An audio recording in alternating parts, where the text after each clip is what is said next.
Looking for a cosmic adventure like no other? Zatswan, Multiversal Guardian is a high-stakes comic book journey through the multiverse with stunning art and an unforgettable hero. Get your copy today in ebook and paperback formats. Link in the description. Hi everybody, this is Neil Allen, the creator of Zatswan, Multiversal Guardian, which is a 130-page cosmic fantasy graphic novel that you can purchase on Amazon in ebook form and also in paperback in the link in the description. The ebook is only $2.99, so that I make the story very accessible for people to get, and it's even free if you have Kindle Unlimited. So check that out, and please leave a review if you do. And what we're going to be doing today is I'm going to bring you with me while I'm coloring in this Allecka Xona here. This page is done and ready to be, well, not done, but it's ready to be colored. It's all inked up. So we're going to be working on Allecka here. This is like for the next volume of Zatswan that's in the works. And while I'm doing that, we are going, if you don't know the premise of some of these videos I've been making, I ramble about topics while I do artwork, and it's kind of like a hangout sort of thing. So let's work on Allecka, and I think the topic that I'm going to be using Derwent Coloursoft pencils to do that. I only have a 12 set of Coloursoft. I have a lot of colored pencils, but in the Derwent Coloursoft line, I only have a 12 set. But the cool thing about Coloursoft is that they blend so well that it's easy to like blend other colors with them, so you could get a lot out of a 12 set. So while I'm working with Coloursoft, at least, so while I'm working on Allecka here, we are going to ramble about, I think, Japanese video game role-playing games. I made some Final Fantasy VII. Let's get right into this, though. I think we're going to start with her skin tone. Is this sharp enough to go? I made some Final Fantasy VII videos, so the topic of JRPGs isn't completely foreign on this channel. And I think we'll talk more about JRPGs and maybe some more Final Fantasy stuff. I guess the link here is that I was inspired by the 1995 Super Nintendo game Chrono Trigger when I created Allecka Xona. And the character that I was inspired by in the creation of Allecka Xona was Schala, who is possibly like the most popular character in Chrono Trigger that is not a playable character. She's a non-playable character, but very important. And she is the princess of the Kingdom of Zeal. Chrono Trigger is about time travel, if you don't know. And the closest thing I could liken Zeal to is like Atlantis. This mythic advanced civilization that met with ruin somehow that's been lost to history. Like, of course, if it ever existed, which I don't think it did, but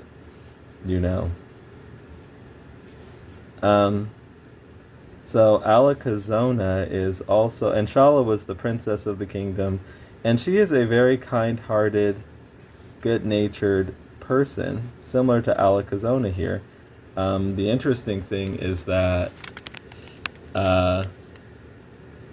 Shala's mom, Queen Zeal, is not. Queen Zeal is one of the main antagonists of the game. She's probably like the secondary antagonist. The main antagonist is this alien monster called Lavos, who's like draining the planet and gonna destroy it.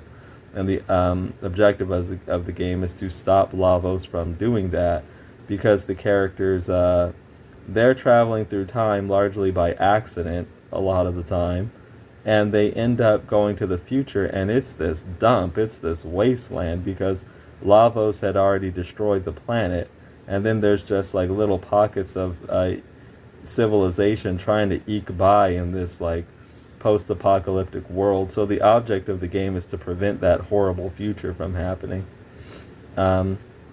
So Queen Zeal used to be good, but she was warped by the power of Lavos and turned bad. And Schala is still good though, and she's kind of torn because, you know, her Schala is like very powerful in magic, and her mom is wanting her to do all this stuff for the furtherance of Zeal, and her mom's not taking Schala into account much other than what she, Queen Zeal, can get out of her. And so Shala's kind of stuck in this difficult position. And, you know, and Schala also has a pendant that plays a key role in the game. Allecka Xona has a pendant here too. So Schala was actually a big inspiration for me, and she's from Chrono Trigger, which is one of the most beloved Japanese role-playing games, if not the most like beloved one. Of course, that is a big statement to make. The only things I think that may rival Chrono Trigger are Final Fantasy VII and maybe like Pokemon Red and Blue. But as far as being lauded and, you know, accolades and everybody loves this thing, Chrono Trigger might be at the top. Like Final Fantasy VII is maybe more loved because it is like more known. Final Fantasy VII just hit the zeitgeist stronger. But the thing is, like, games like Chrono Trigger are largely what paved the way for Final Fantasy VII to hit as hard as it did. I'm not saying Final Fantasy VII doesn't deserve any credit in, you know, for being as... Obviously, it deserves a lot. But...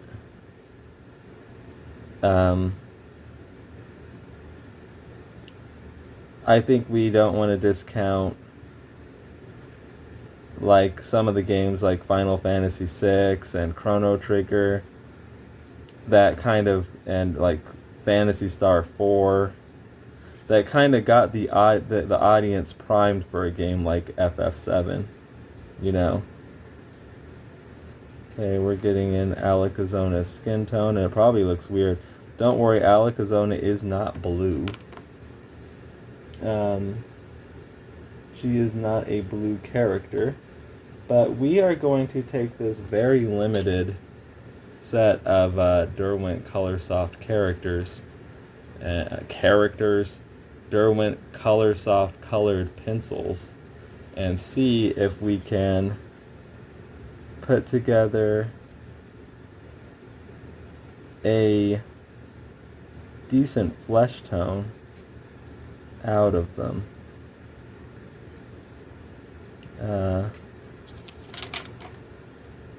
No, she is not a blue character, actually, and well, I think maybe we're blending something together. Yeah, I don't have like a distinctive flesh-colored pencil per se. Not for like light skin tones, and Allecka Xona's skin is like very, very light.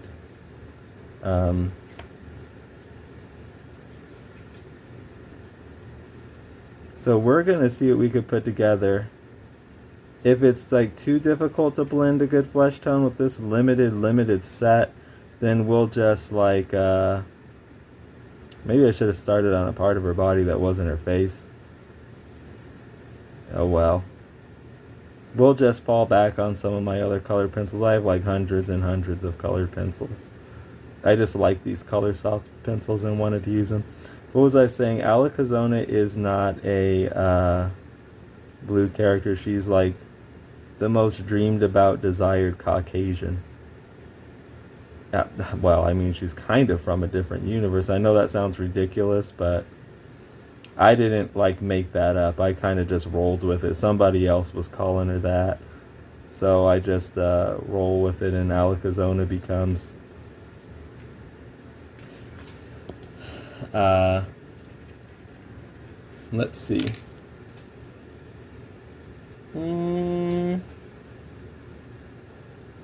Yeah, I think that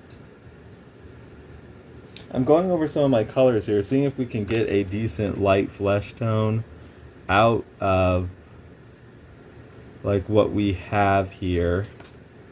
And it might be a little tricky. Okay, so on the topic of, might be a little tricky with this. Uh-oh, dropped the pencil. You don't want to do that. It's okay. About Allecka Xona being, no, that was in like a review. I think we're not gonna try that. I don't think we're off to a bad start, but getting a good light flesh tone out of my very limited set of Derwent Coloursoft. Let me see, like that is... Okay, so, well, let's actually look at this. What don't we like about this? It's a little more brown and we want a little more peachy.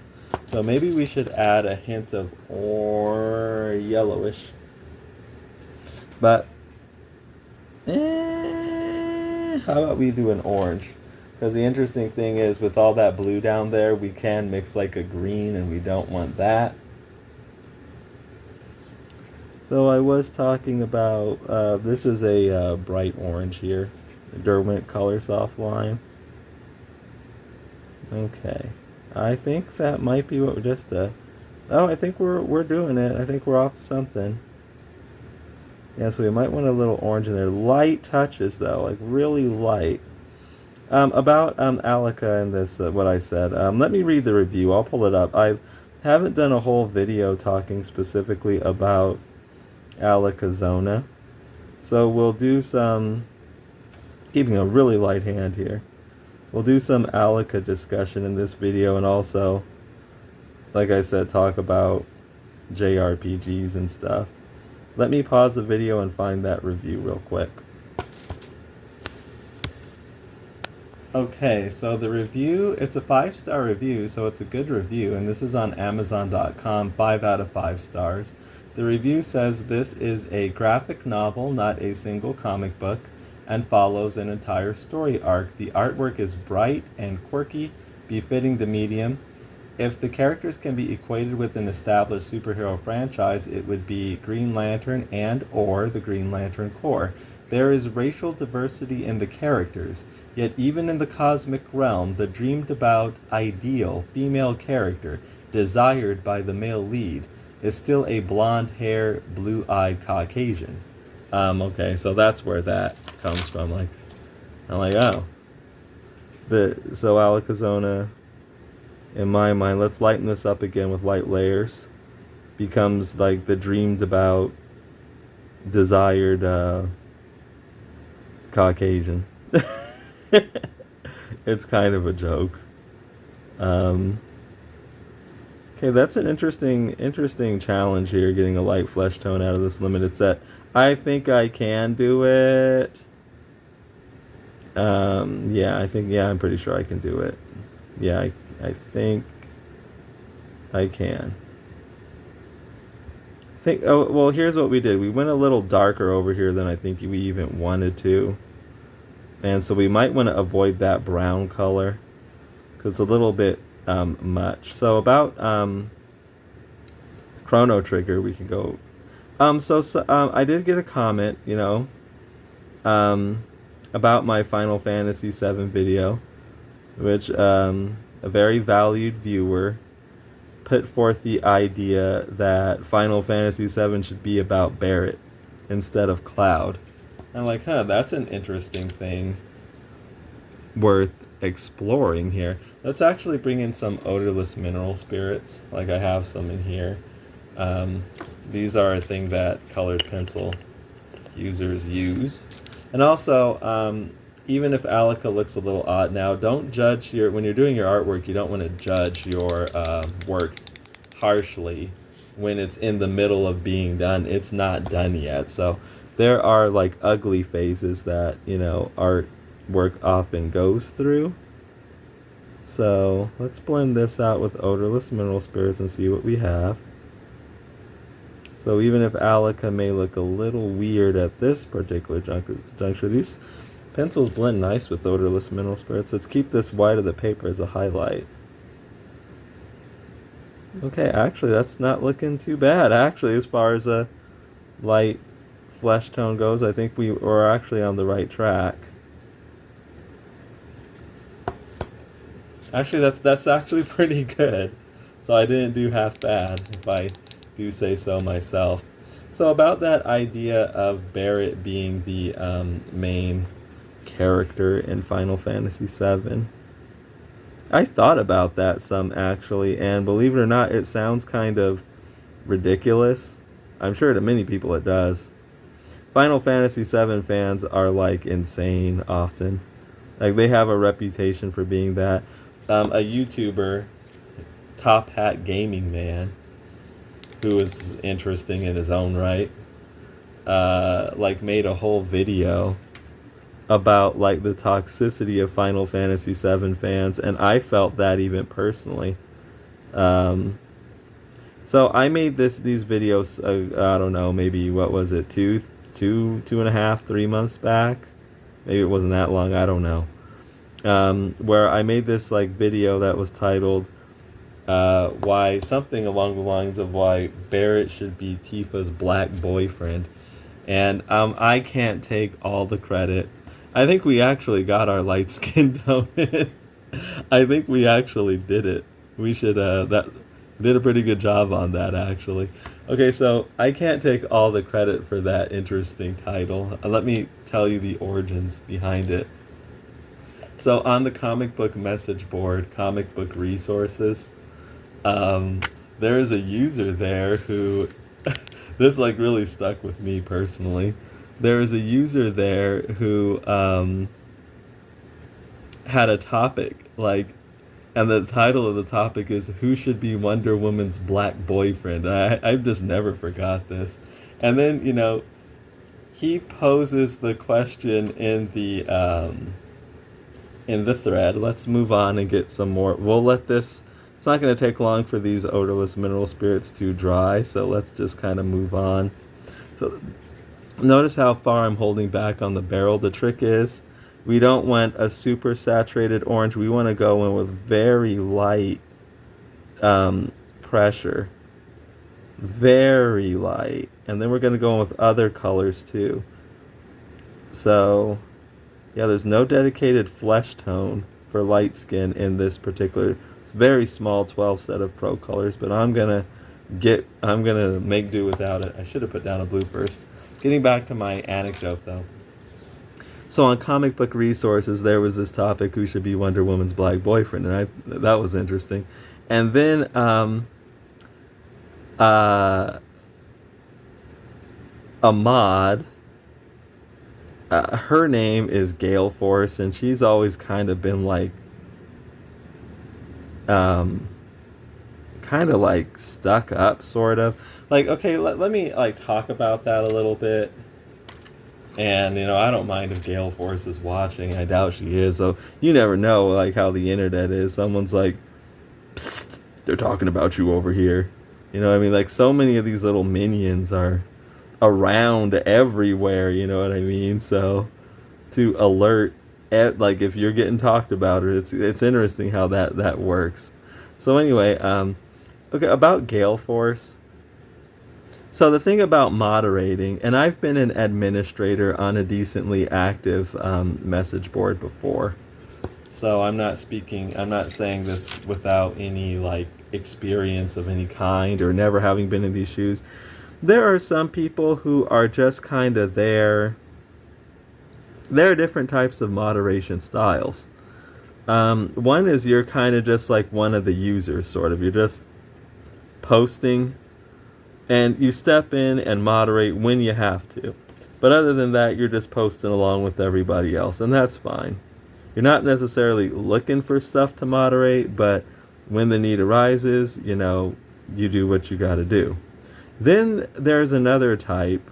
Well, let me go over the other type. Then there's another type. there's the moderator who never, at least not with the account they're moderating with. There's the type of moderator who never like posts along with all the posters and kind of integrates in the community. They just pop up when they need to moderate. Now, people like that, sometimes they're secretly there with a other account where they are posting with everybody, but they keep their moderation account kind of separate. So you just see them pop up when, you know, someone needs to moderate. Then you have this other type that's like, this is the Gale Force type of moderator. They're actually like looking for something to moderate, and even if there's nothing really to do, they'll find something. You know what I mean? It's kind of like slow moderation day, huh? They'll find something to do.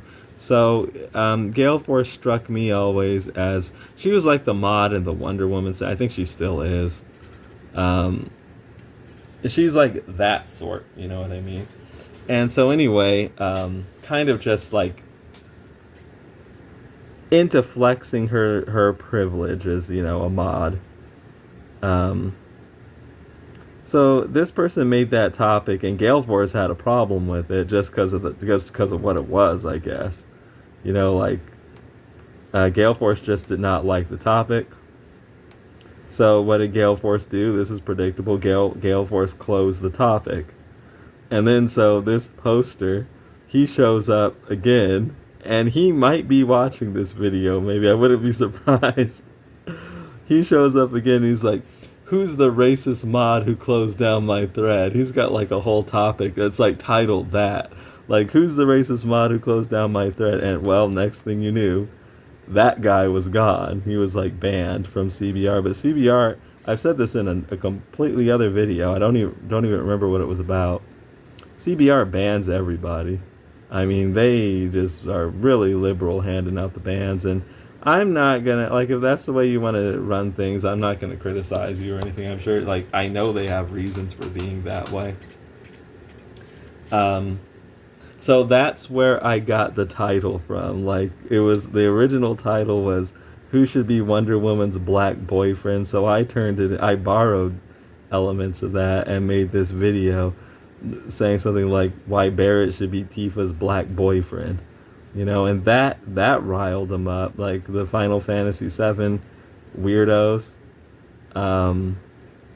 You know, like they really like came at me for that one, because they're like these Cloud Tifa shippers, right? And that was no surprising. Final Fantasy like has a reputation. Final Fantasy VII in particular has a reputation for being like really we still have some of these blue undertones in her, so we're gonna want to warm up her skin a bit. Can we zoom in a little bit? A little bit, yeah.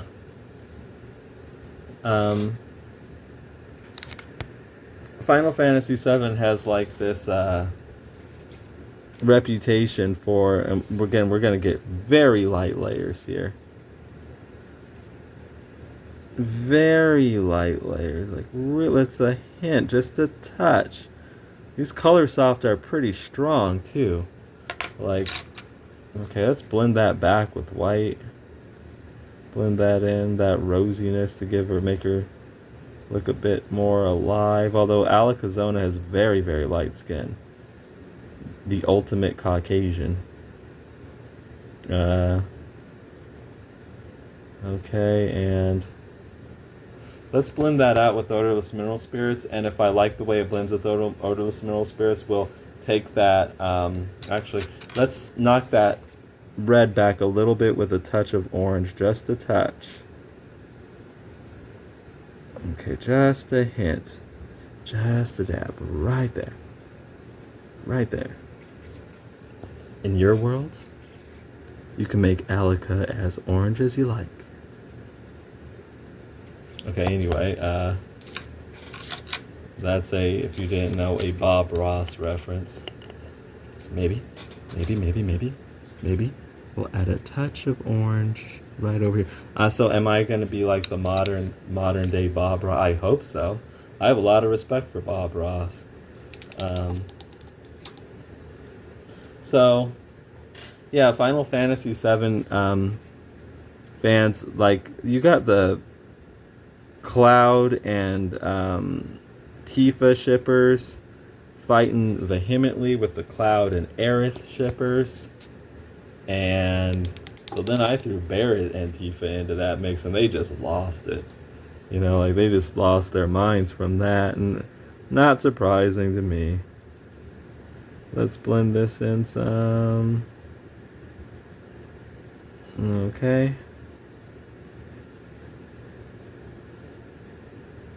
Now we can still see some of those blue undertones, but we'll see. See what we can do with that. I'm using odorless mineral spirits here. It's not a bad flesh tone, though. I haven't put together a bad light flesh tone. So that's where I got the idea for that title. And then there was the topic of maybe Final Fantasy VII should be about Barret. Well, let's talk about that a little bit. Let's go down. Actually, let's blend out this neck, too, while we're at it. So I thought about that. I gave that some consideration. And I was like, you know what? It sounds kind of silly on, like, when you first hear it. Final Fantasy VII about Barret, how would that work? But I gave it some consideration. I'm like, well, you know, there's actually some merit to the idea. So I think Final Fantasy VII is like the amazingly creative thing. Like, the world building in it is like, so it's going to be darker down here because that's like under her neck. Or that's like her neck, and, you know, that's underneath her head here, so there's shadow falling there. The world building in Final Fantasy VII is so creative. You have the materia, the Mako energy. You have Soldier. You have Shinra. You have all these various, like, really creative elements to the whole thing. You have the Turks. Lots of great creative ideas in there, and a world really brimming with life. It's pretty amazing what they put together. Very creative stuff. I always felt Final Fantasy VIII did not measure up. It had big shoes to fill, and I never felt that it did. It was actually quite a disappointment, but, you know, it was good. FF7 was a very tough act to follow. I think 10 did better. 10 did quite a bit better. A lot of people really love Final Fantasy X.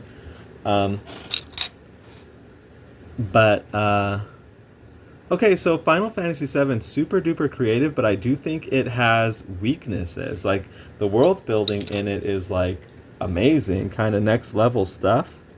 But I would say where a lot of Final Fantasy VII's weaknesses, when I think about it, actually center around Cloud in some way.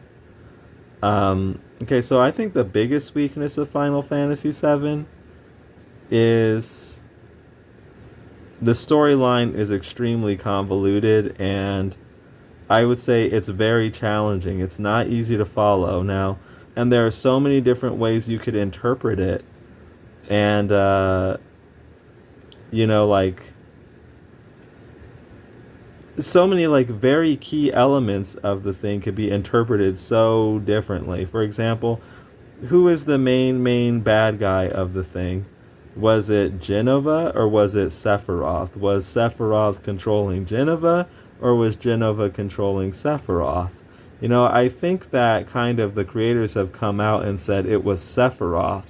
But just the fact that, like, you can interpret the thing completely like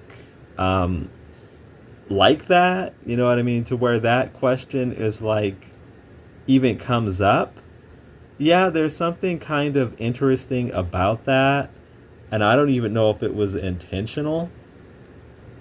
But okay, so I found out, I don't know if that, let me continue that thought. I don't know if that was completely intentional. It might have been, and maybe the developers were trying to be artsy.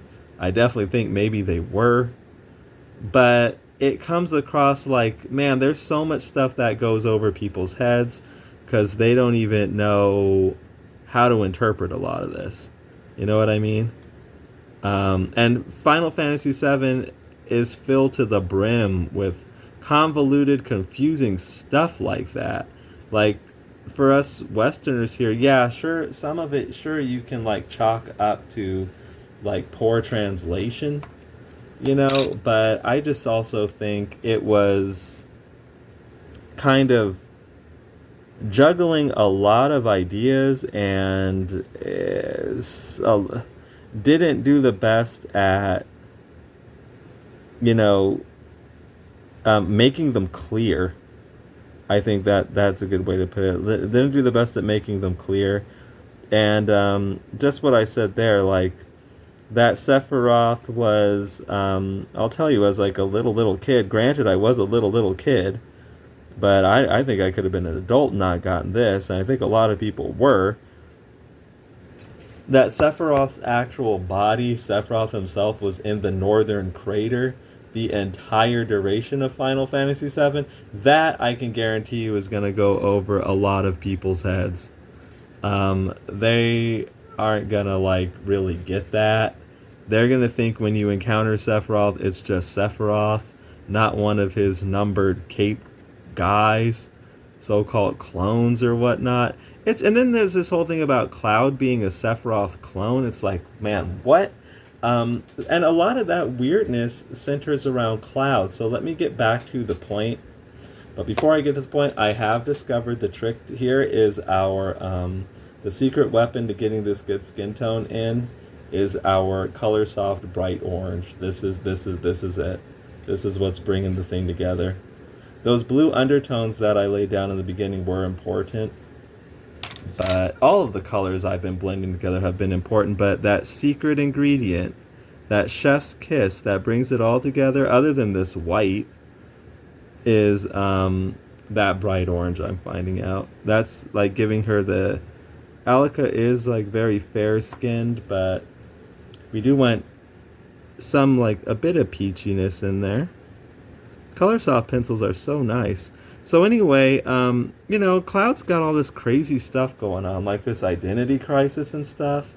And while that is really fascinating and interesting, and a lot of people still aren't gonna get what you're trying to do with that because the storytelling is so convoluted and unclear that it's kind of like, okay, I kind of get this, but what real significance does that have, to the game? And okay, so Cloud's having this personal trauma and identity problems that he's trying to figure out. And while that's interesting and a nice kind of more human element, like a personal struggle element to the game, laying down some blue undertones here on the skin tone. I, use this color's just creatively called blue. I use this blue a lot, so it's getting kind of short. But, okay, that's interesting, but especially, it's just adding to this convoluted mess that Final Fantasy's, this convoluted, brilliant mess. That's kind of like how I would describe Final Fantasy VII. Especially like the story of it. Convoluted, brilliant, and a mess.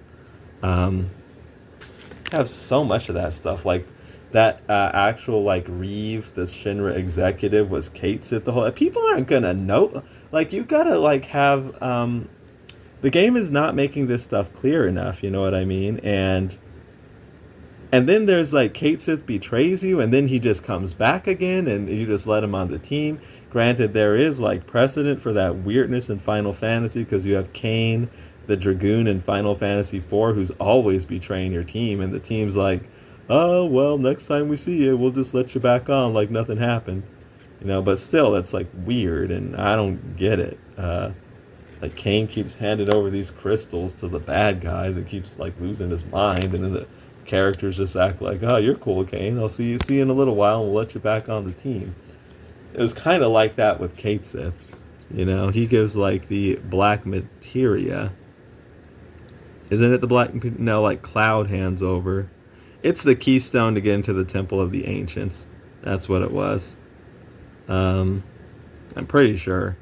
I'll be honest with you, it's been like a minute since I've played Final Fantasy VII, although it is a game that I love a lot. Cloud hands over the black materia to Sephiroth, and Kain was handing over crystals. So anyway, while I might be a little foggy on those distinct elements, what I'm not foggy on is the impression that I got from FF7, and that is that it was like this very convoluted, difficult to follow game, to the point where maybe about 50% of what it's trying to do will go over your head, and you're going to need some sort of this thing is like the Bible, where it can be interpreted a gajillion different ways, and you need some kind of explanation to understand what you just experienced. Now, fortunately for FF7, it has enough going for it where it's strong enough to where it has all those fascinating concepts like Soldier and Shinra and Turks and Sephiroth and Materia and this world and the cool locations like Midgar and Junon and all this neat stuff going on, to where it can kind of get by.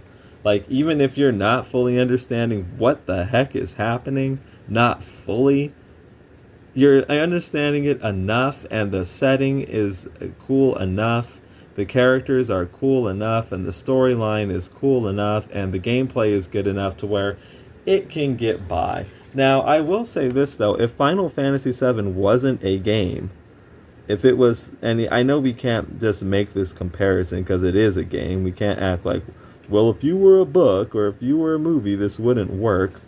I get that. I understand it's not like a fair thing to say, but I'm going to go down this train of thought anyway. If Final Fantasy VII was not a game, none of that stuff would have worked. Because that interactive element of exploring this world and including this gameplay is a lot of the reason why, it can get away with what it does, because the storyline is just, you got a lot of fascinating, cool stuff going on, but it's like near incomprehensible, if you really think about it. And amazingly, I think it manages to get by without people fully understanding what's really happening. And I guess that is a big credit to the game, So I thought about this, and it's like, we're still talking about the idea of Barret being the main character of FF7. Let's consider his story. Way more easily digestible. Shinra is destroying the planet for their own personal gain, and he's kind of like become this Punisher type guy, where they basically screwed him over and his town, and he's just got this mass vendetta against them, and he's actually doing something to try to save the world. Cloud wasn't doing that. It was Barret, and it was actually Tifa who were doing that. Cloud was just like, didn't care about this stuff really, as he said. Of course, he has a character arc, but that is actually Barret's story, not really Cloud's. Cloud's story, the stuff that is distinct to Cloud, is like caught up in, it's this convoluted, what in the world? You know what I mean? All that convoluted what in the world is mostly like Cloud and Sephiroth related. There's an interesting thing, because in the remake of Final Fantasy VII, I think Hojo was like saying all this. He was referring to all this crazy stuff, I think, about Geneva, and Barrett's like, I don't give a ass about any of that. I think that, and it was just funny. So it's funny I'm saying this, and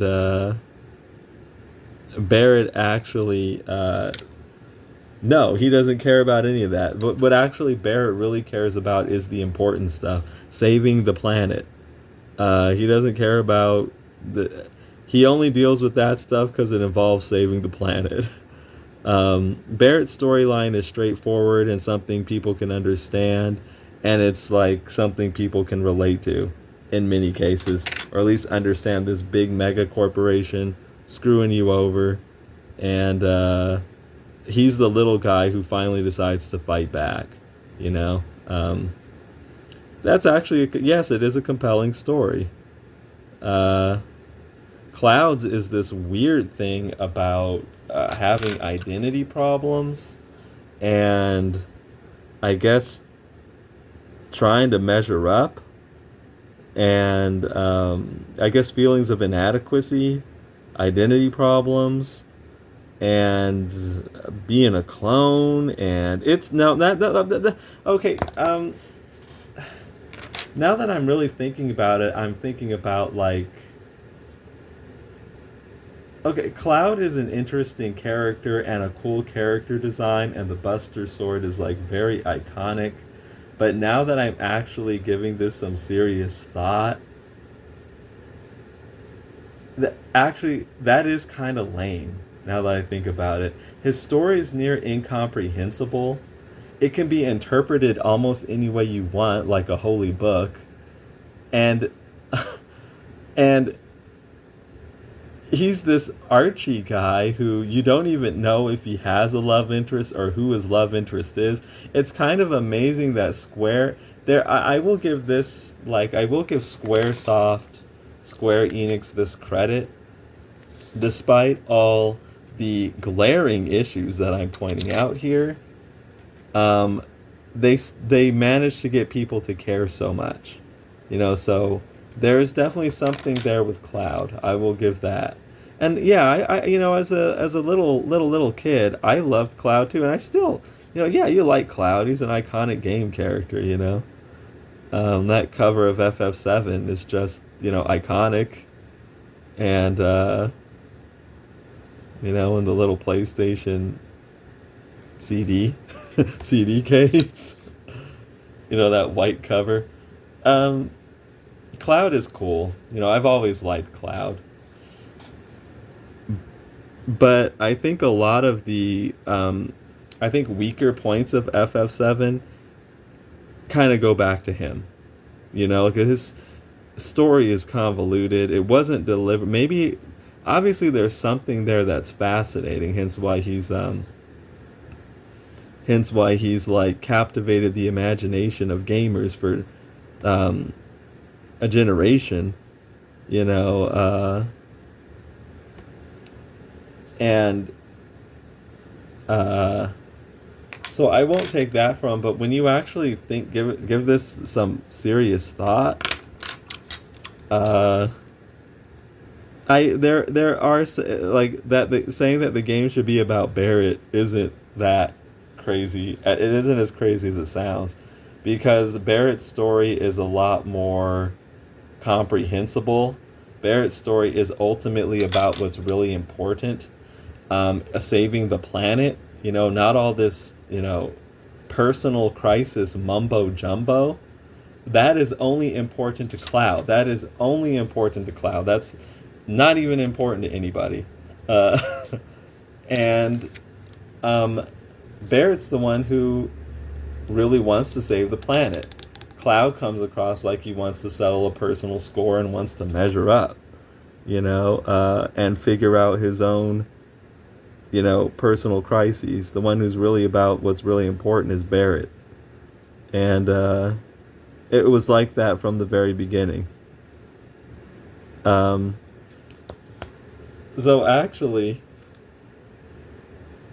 um, I can it's an interesting thought to entertain. Now, would I say that I think that Final Fantasy VII should be redone? Well, it should I don't know, because that's going down. It's an interesting idea to entertain, and it would be interesting to see it happen. Like, would it be better? I don't know, but I think the thought of it isn't as crazy as it seems. That it would be better, because Barrett's story is probably better than Cloud's. Now that I think about it, it's less developed. I think one thing that, like, there are a lot of things that really sell FF7, like the character designs, and that's fair. Those character designs are there to sell FF7 and the characters, like Sephiroth, but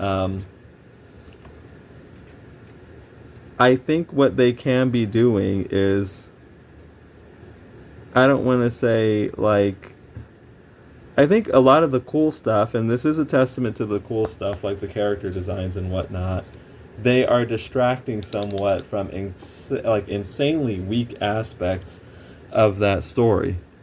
Um, Stuff to do with Sephiroth. Sephiroth is a great villain.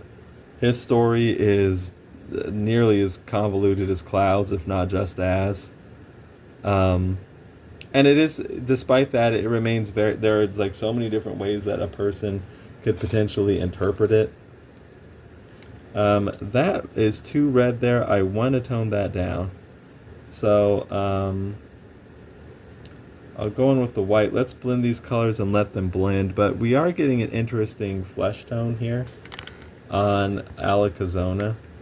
And again, we're not done yet. We're not done yet. But we've been, really getting a lot of good progress on it. And what's cool about blending the colors like this is that you get all this complexity of colors in there instead of just flesh tone. You know what I mean? And this is a lot more interesting. And when you do look at people's skin, there are all these blues and reds and oranges and stuff going on in it. It's not just like one particular color. So we still have this bare shoulder here. So actually, like, those are interesting. That is an interesting thing to consider. But I do love Final Fantasy VII, all things said, and I do like the characters Cloud and Sephiroth, and I think there are things about it I don't care for, as I've said, but ultimately I think it's a brilliant game, really, really fun. If there's like anything I could really criticize FF7 on, it would be that fascinating yet near incomprehensible storyline. And I think the game is probably, for my tastes, a little on the easy side. Like, there are certainly things that are difficult about it, like Emerald and Ruby Weapon are incredibly difficult bosses. Got a sneeze coming in. Okay. And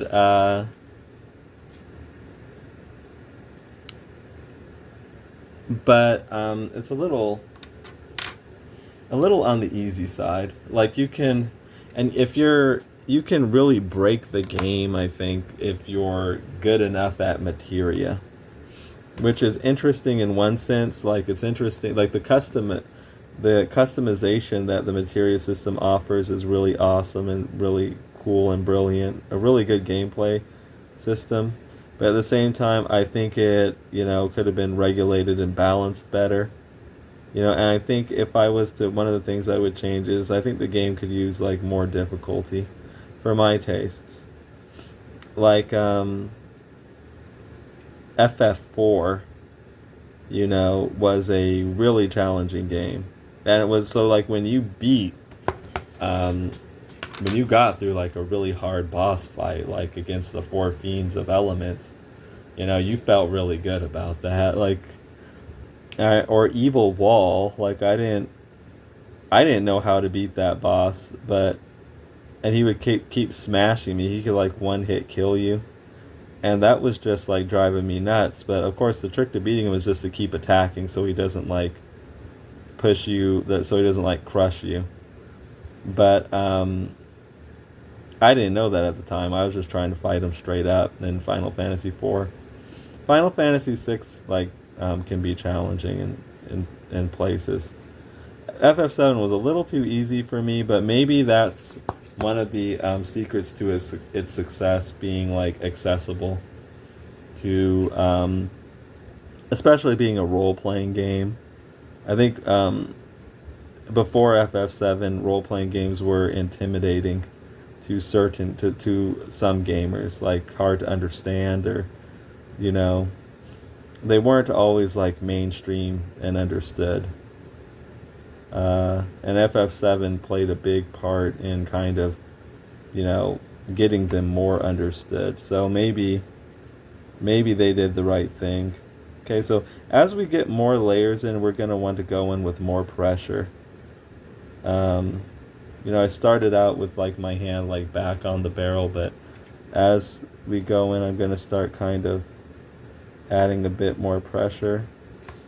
And let's work at blending some of this together too. Yeah, I do like these Derwent Coloursoft pencils. They're really nice. So that is like my ramble on Final Fantasy VII. And I think maybe I will cut this video off here. I mean, I can ramble and ramble on and on and on, but the video would end up being like hours long, and I'm kind of thinking that these stream of consciousness rambles are really cool, but I should probably like regulate them so again they're like more accessible to people. It's not this massive like 4-hour thing. What I might do is continue working on Allecka Xona here and the skin tone, because it's by no means done. We're still working on it. And just kind of pick a different topic and just put that in a different video. So stay tuned for that, and thanks for coming around and watching me do artwork, putting together a flesh tone from a small set of colored pencils that has no dedicated light skin tone color. Let's go in here. We have this is, you know what? That red's popping through, so I'm going to actually do something interesting here. There's too much of this red popping through. I'm going to see about pushing it back with a green, which is... Okay, let's see about that. Okay, put some green in here. Now it's a little too green, so I'm going to add another red. And what we should end up with, if we mix these well, is a nice and more neutral. Okay. And now I'm going to blend, kick that back a bit with the white. And go in here, let's see what we come up with. It's still a little like reddish in here, more than I would like. So I'm going to go in with the green again. I'm going to apply a bit more pressure. And I think I'm going to go in with a bit of blue. So I know I said I was going to shut this off, and I should, but I'm kind of interested in blending this spot here. It was a little too rosy for my tastes. And now we're going to go in with a white. See what we can get. Okay, actually I think that's working kind of. Now let's add some peachiness with an orange. This is my orange, yeah. Okay. Okay, I think we're getting something here, more of what I would like. Come back with white. So this is how I do colored pencils sometimes, especially when I have a small set of pencils. You can get a lot out of, okay, we have a nicer, more neutral here. There's still elements of green that I'm seeing. Let's come in with a tiny touch, the slightest touch of this red. And I'll come back with white. Blend. And now we're going to blend with odorless mineral spirits. See what we can get with that. So if you have a small set of colored pencils, you could actually get a lot out of it. And there are, if you know how to blend your colors well, and there are a lot of benefits to that. Like you get all this complexity that you otherwise would not have gotten as much of if you just went in there with, I think we got a pretty interesting neutral there. Yeah, I think we turned that into a pretty interesting neutral. It was a little too red for my tastes before. Okay, you know what? Here's what we'll do. I'm going to cut this video off so it doesn't get overly long. And why don't you stay tuned for the next one where we will continue to work on getting in Allecka Xona's skin tone here, okay? So I'll see all of you very soon. Be sure to check out Zatswan Multiversal Guardian. Thanks for hanging out, and be sure to like the video and subscribe, and stay tuned for more.